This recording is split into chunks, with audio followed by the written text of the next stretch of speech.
Bharatiya Janata party, Hindu ధర్మాన్ని కాపాడే party Bharatiya Janata party.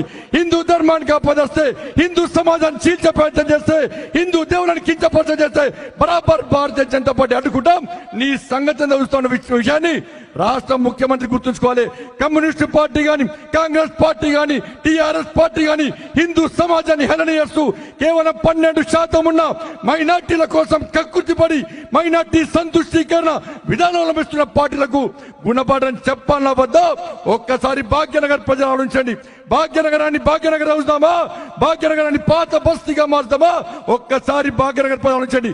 ఈ ఎన్నికలు దేశ భక్తులకు దేశ ద్రోహులకు జరుగుతున్న యుద్ధం. దేశ భక్తుల వైపు మీరుంటారా? దేశ ద్రోహులకి ఎలా భాగ్యనగర్ లో స్థానం ఇస్తారా? ఒక్కసారి ఆలోచించండి. ఛత్రపతి శివాజీ, బాబాసాహెబ్ అంబేద్కర్, సర్దార్ పటేల్, వీర సావర్కర్, తాంత్యా తోపే, ఇలా స్వామి వివేకానంద వారసులుగా భారతీయ జనతా పార్టీ అభ్యర్థులు మీ ముందుకు అభ్యర్థులుగా వస్తున్నారు. ఒసామా బిన్ లాడెన్, అఫ్జల్ గురు, యాకూబ్ ఎవెన్, ఔరంగజేబ్, బాబర్, అక్బర్ వారసులుగా ఇలా టిఆర్ఎస్ పార్టీ, ఎంఏ పార్టీ నాయకులు అభ్యర్థులుగా మీ దగ్గరకు వస్తున్నారు. వాళ్ళు కావాలా, మేము కావాలా? భాగ్యనగర్ ప్రజలు ఆలోచించండి.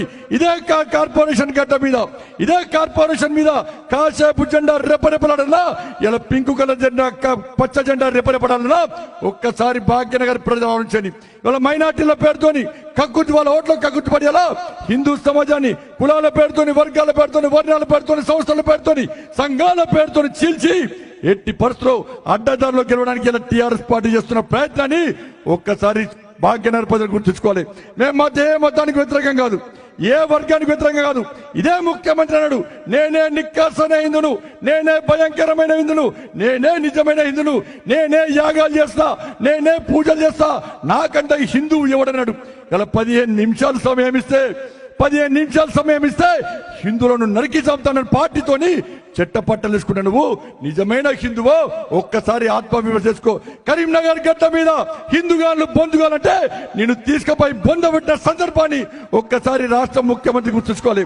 తెలంగాణ ఉద్యమంలో ఏనాడు పాల్గొన్న పార్టీ ఎంఏ పార్టీ, తెలంగాణ రాష్ట్ర ఏర్పాటును వ్యతిరేకించిన పార్టీ ఎంఏ పార్టీ, హిందువులను కించపరిచే పార్టీ ఎంఏ పార్టీ, హిందూ దేవులను అవమానపరిచే పార్టీ ఎంఏ పార్టీ, వాళ్ళ హిందువులు ఆరాధ్య దైవంగా భావించే గోమాతను వధించే పార్టీ ఎంఏ పార్టీ, ఉగ్రవాదుల శవయాత్ర నిర్వహించే పార్టీ ఎంఏ పార్టీ, ఉగ్రవాద సంతాప సభ నిర్వహించే ఎంఏ పార్టీ. వాళ్ళ ఆ పార్టీతో చెట్టపట్టలు వేసుకుంటే నేను నిజమైన హిందూగా హిందూ సమాజం ఏ విధంగా గుర్తిస్తుందో ఒక్కసారి ముఖ్యమంత్రి ఆలోచించుకోవాలి. అందుకే సోదరులారా, మంచి అవకాశం భాగ్యనగర్ ప్రజలకు వచ్చింది.